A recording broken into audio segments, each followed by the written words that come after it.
이번에는 저번 인지혁명에 다뤘던 거에 이어서 사피엔스 책의 농업혁명에 대해서 다뤄보겠습니다. 인지혁명은 인류 호모사피엔스가 왜 다른 동물들과 어떻게 근본적으로 다른지 그런 그 완전 근본적인 차이를 다뤘다면, 농업혁명은 인류가 이제 문화적으로 발전하는 스타트를 다루는 부분이에요. 그러니까 인류가 그 수렵 채집인 때 계속 돌아다니면서 수렵 채집했던 때가 있었는데, 갑자기 어느 순간 정착을 해가지고 그 동물들을 길들이고, 그다음에 그 어떻게 보면 식물을 길들인 거죠. 식물 특정 한 종의 식물만을 키우고 농작을 시작하는 그 과정을 말하고 있습니다. 일단은 작가의 그런 생각을 먼저 이야기를 해보자면, 작가는 농업혁명을 전 이제 문화적인 발전 측면에서는 발전한 게 맞지만, 오히려 개개인은 더 힘들어졌다 이런 식으로 주장을 하는데요. 이런 주장을 알 수 있는 쪽이 136쪽이라고, 어, 이렇게 농업혁명 한 게 사람들이 더 똑똑해져가지고 더 쉬운 방법을 찾고, 그다음에 더 편한 방법을 찾은 게 아니라, 사람들이 어쩌다가 이제 농업을 하게 됐고 정착을 하게 됐는데, 그게 오히려 사람들을 힘들게 했다. 사람들은 원래부터 농업할 환경이 되었고 농업을 할 수 있는 환경이었는데, 사람들이 똑똑해서 농업을 시작한 게 아니라, 그냥 그 농업이라고 하는 게 오히려 개개인을 더 힘들게 했다라는 게 작가의 주장이에요. 그게 어떠한 악순환의 체계에서 한번 농업을 시작하면은 계속 농업을 반복할 수밖에 없다는 그런 이야기를 들고 있는데, 예를 들어서 그 현재에도 뭐 후진국일수록 출산율이 높다는 그런 게 있어요. 살기 힘든데 왜 아이를 한 명만 키워야지, 왜 오히려 여러 명을 키워가지고 더 키우기 힘들게 만들고, 왜 그 더 먹을 게 없고 더 부양해야 될 애기들이 더 많아지고 그러면 삶이 더 힘들어지는데 왜 출산율은 높을까? 그리고 왜 오히려 그 잘 사는 선진국일수록 출산율이 낮아? 네, 그런 모순을 얘기를 하는 것 같아요. 그러니까 이제 우연하게 농작을 시작하게 되면은 삶이 풍요로워지고, 그 다음에 그냥 풍요로워진 거에서 끝나는 게 아니라, 조금만 풍요로워지면은 출산율이 확 증가를 해버리고, 출산율이 너무 증가하면은 또 그 아기들이 먹을 게 없어지고 더 환경이 더 악화되는 그런 상황을 얘기를 하는 것 같아요. 사실 이거는 그 그때 당시의 상황이 어땠는지는 알 수가 없잖아요. 근데 팩트로 따지면은 호모사피엔스라는 종이 증가한 거는 사실이고, 증가한 건 사실이기 때문에 출산율이 증가하고 먹을 게 풍요로워지고 그런 팩트는 어느 정도는 사실인데, 개개인이 좀 더 힘들어졌다? 그런 거는 사실 작가의 개인적인 주장이라고 볼 수 있죠. 그리고 또 여기에서 중요하게 다루는 키워드 중에 하나가 엘리트인데, 어, 우연한 농작으로 이렇게 우리가 흔히 볼 수 있는, 예를 들어서 한 가족에서 그러니까 수입이 좀 많아졌어요. 그러니까 농작물을 많이 키우면은 그 한 가족만 풍요로워지는 게 아니라, 그 한 집단 안에 있는 시스템으로 봤을 때는 이제 엘리트라는 집단이 있다고 설명을 해요. 그러니까 엘리트라는 집단은 그런, 어떻게 보면 신화나 아니면 종교나 그런 것처럼 그 작물을 다 뺏어갈 거라는 거죠. 그러니까 어쩔 수 없이 그런 작물이나 부는 한쪽에 몰리게 되어 있고, 개개인들은 오히려 더 힘들 수밖에 없다라고 얘기를 해요. 이 엘리트가 뺏어간 그런 작물들을 가지고 오히려 막 사원이나 오히려 종교를 위한, 어떻게 보면 쓸데없을 수 있는 그런 데 투자를 하고, 오히려 이제 그냥 농작을 하는 개인들은 오히려 더 힘들어지고 출생률이 증가했지만 사망률은 더 높아지고, 그런 상황이 계속 반복된다는 거죠. 이렇게 한번 엘리트가 이제 그 작물을 뺏어가거나 아니면 출생률이 증가해가지고 오히려 먹을 입들이 더 늘어나니까 더 힘들어졌을 때, 그 개인들은 더 이 농작을, 애기들을 더 먹여 살리려고 더 열심히 일을 하게 되고, 그 다음에 더 효율적으로 이제 농작을 운영하게 된다는 거죠. 그러면은 결국에 그런 악순환이 계속 되는 거예요. 농작을 하게 되고 잉여식량이 생기면은 거기에서 끝나는 게 아니라 오히려 출생률이 증가하고 엘리트들이 좀 더 사회의 그런 시스템적으로 더 힘들게 만든다는 거죠. 이 엘리트라는 거를 들이 계속 나와요. 그러니까 이 엘리트가 그 전에 나왔던 인지혁명과도 관련이 있는데, 그 상상력이라는 게 호모사피엔스의 그런 특이한 형질이라고 했잖아요. 근데 그 상상력이 어디에 쓰이느냐, 결국에 나중에 나오는 종교와도 큰 관련이 있거든요. 그러니까 어떠한 소셜 노움, 어떠한 규범 같은 거를 형성을 해가지고 그런 개인들이 이 시스템에 어쩔 수 없이 복종하게끔 만드는 그런 게 있다고 설명을 해요. 음, 농업혁명이 시작이 되면서 공간의 축소, 그러니까 이제 활동 반경이 넓었었는데 특정한 작은 공간만 이렇게 계속 농작을 하게 돼요. 그래서 활동 범위가 좁아졌다.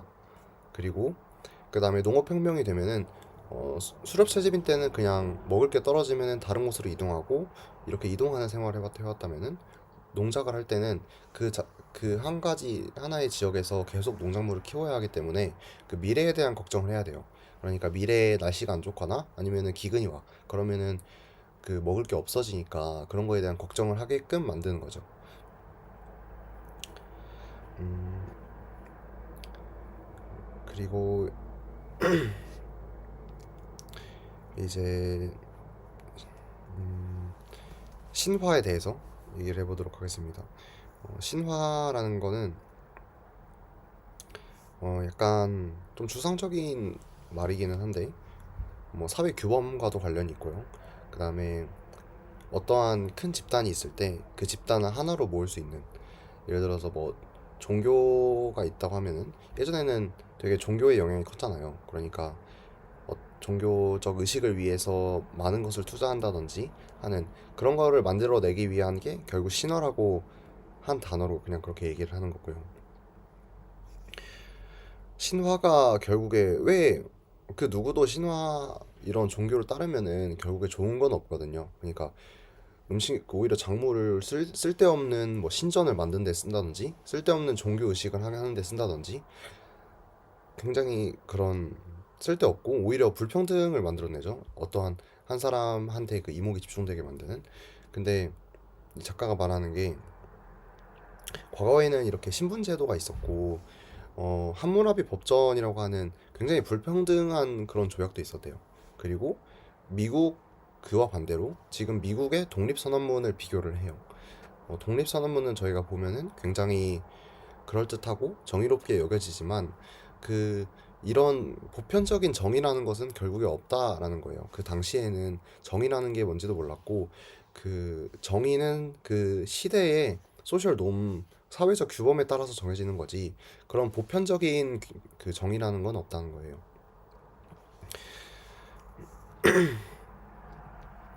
다시 이어서 신화에 대해서 설명을 하면은 신화에는 세 가지 특징이 있다고 얘기를 해요. 일단은 물질 세계에 뿌리 내리고 있다.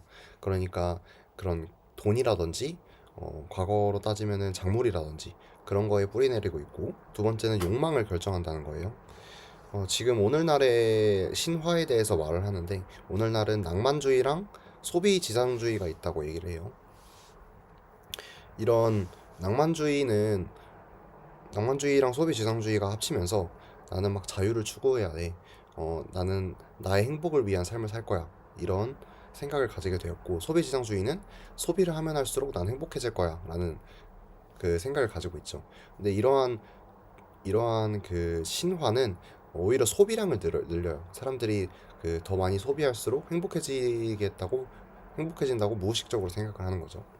이런 식으로 개인의 욕망을 결정을 하고요. 그 다음에 또 세 번째 특징은 상호 주관적. 그러니까 서로가 이거를 믿어줘야, 모두가 믿어야 이게 형성이 돼요. 한 사람만 믿는다고는 이게 유지가 될 수가 없어요. 이 신화를 그러면 누가 만들었냐? 이게 어떻게 유지가 될 수 있냐? 왜 개인들은 더 힘들어지는데 왜 이 신화가 유지가 되는 거냐 하면은 이 신화를 진심으로 믿는 개인들이 있어요. 그러니까 여기서 말하는 엘리트죠. 그런 엘리트들이 이런 신화를 진심으로 믿고 그다음에 그걸 관리하기 때문에 전혀 그거를 가짜거나 허구라고 전혀 생각하지를 않는 거죠. 그다음에 그런 엘리트가 철저하게 다른 사람들을 교육시키면서 이런 신화가 유지되고 있다고 얘기를 하는 거예요. 사실 이 책에서 5장, 6장에서 말하는 거는 굉장히 그 5장 6장이 사피엔스의 거의 핵심이라고도 말을 하거든요. 근데 사실 이런 흥미론적인 부분에서는 흥미가 있죠. 되게 재밌는 이야기인데, 근데 사실 이거는 굉장히 일부분에만 해당되는 얘기라고 생각을 하긴 해요. 어, 사실 저는 이런 이 신화의 비중이 이렇게까지 높아야 되냐, 이런 농업혁명이 일어나고 그다음에 그 수렵 채집할 때, 그다음에 지금 농작을 할 때 이렇게 변화하는 과정에서 이 신화라는 게 그렇게 중요한 역할을 했냐? 그것도 잘 모르겠고요.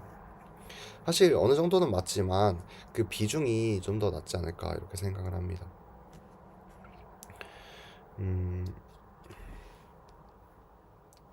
오히려 이제 음, 사람들이 이제 농작을 하게 되면 어쩔 수 없이 그 삶의 질이 올라가는 거는 맞고, 그다음에 먹을 것도 많아지고 생존 확률이 올라가기 때문에 당연히 수렵 채집하던 사람들보다 더 생존율이 높을 수밖에 없고, 그다음에 집단을 이루면 좀 더 안정적이고 그 위협을 덜 받기 때문에 당연히 그 생존 확률이 올라가고 그 집단의 생존 확률이 올라가는 거거든요. 사실 그렇기 때문에 지금까지 발전해 왔다고 생각을 하는데, 그거를 이제 작가는 좀 더 다른 관점으로 개개인의 관점에서는 오히려 불행한 것이다라고 주장을 하는 거죠. 이제 7장과 8장에서는 이제 문자와 차별에 대해서 다뤄요. 문자는 이제 농업혁명이 일어나면서 이런 곡물이나 그런 이제 잉여 식량이 생겨가고 그걸 엘리트가 뺏어간다고 표현을 했잖아요. 근데 그런 거를 관리하기 위한 게 문자라고 얘기를 해요. 세금을 기록한다든지, 뭐 곡물의 재고를 기록을 한다든지, 누군가의 이제 곡물을 빌려주거나 돈을 빌려주거나 했을 때 부채 목록을 작성한다든지 하는 식으로 사회 시스템을 좀 더 정교하게 만들었다는 거죠. 이러한 문자의 발견으로 대규모적인 사회 운영을 가능하게 되었다고 이렇게 얘기를 합니다. 사실 이 전책인 호모사피엔스에서는 이 문자에 대한 언급을 어, 문화를 쌓아가게 하는, 이제 그 문자를 사용을 하면서 이제 그 후대에 물려줄 수 있는 그 문화와 노하우의 양이 훨씬 늘어났거든요. 그 부분에서 초점을 맞춘다면은 사피엔스는 그 문자가 좀 더 대규모 사회 운영을 가능하게 했다라는 측면에서 보는 것 같습니다. 그 다음에 8장은 차별인데요. 엘리트를 아까 전장에서 설명을 했듯이 이 엘리트라는 게 결국에 차별의 기원이에요. 그 특정한 누군가가 그 사회 시스템을 이끌고 나머지 사람들은 그냥 따르게 되는 이러한 상황을 말하는 거고, 이런 차별적인 위계 질서는 어디에나 있어 왔죠. 지금은 뭐 말도 안 되는 걸로 받아들여지는 뭐 인종에 대한 거라든지 성별에 대한 것이든지 과거에는 굉장히 심했던 인식들이 있었죠. 그러니까 이러한 사회 시스템을 구성하기 위해서는 차별이라는 것은 어쩔 수 없이 그냥 필연적으로 존재한다라고 말을 해요. 근데 이런 게 결국에는 근거가 없는 차별이긴 하거든요. 그래서 이런 거는 상상력이 있었기 때문에, 인지혁명이 있었기 때문에 이러한 차별적 위계 질서가 잡힐 수 있는 거죠. 이 차별에 관해서 예시를 드는데, 뭐 카스트 제도 같은 게 있어요. 어, 한번 이렇게 차별을 해요. 한번 등급을 나눠 놓으면은 어, 오히려 어, 천민 같이 이렇게 낮은 계층에 해당되는 사람들은 그 교육을 덜 받고, 예를 들어서 생활 환경이 안 좋고 그래요. 근데 만약에 교육이 안 좋게 되면, 교육을 못 받으면은 더 그 그 집단에 대한 인식이 더 낮아지게 되죠. 이런 사람들은 이렇더라, 원래 이렇더라.